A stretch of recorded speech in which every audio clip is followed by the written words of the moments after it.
तो इस क्वेश्चन में बात करें, यहाँ दिया हुआ है कि the correct order of wavelength maxima of the absorption band in UV region for the given complex.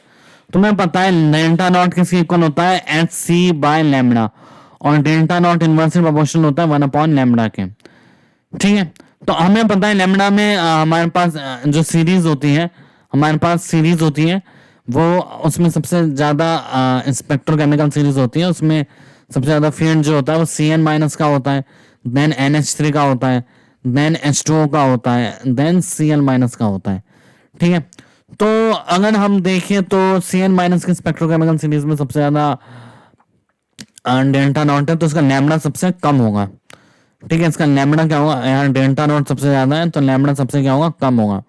यहाँ डेल्टा नॉट सबसे कम है तो लैम्बडा सबसे ज़्यादा होगा। तो सी एन माइनस वाले में डेल्टा नॉट सबसे लैम्बडा सबसे कम होगा। तो और सी एल माइनस वाले में डेल्टा नॉट सबसे ज़्यादा होगा। तो हमें दिख रहा है कि यहाँ सी ऑप्शन गलत है, क्योंकि यहाँ एन एच थ्री का ज़्यादा दे रखा है, और यहाँ एन एच थ्री फाइव और N H three five same है देखो डी ऑप्शन में, लेकिन एच टू जो है उसका डेल्टा नॉट ज़्यादा है तो लैम्बडा कम होगा, जबकि यहाँ लैम्बडा ज़्यादा दे रखा है, ये भी गलत है।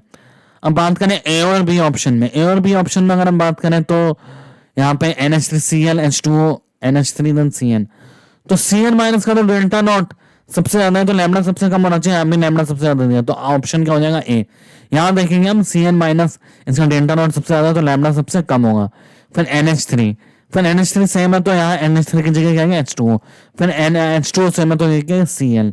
तो इस तरीके से इसका आंसर हो जाएगा ए।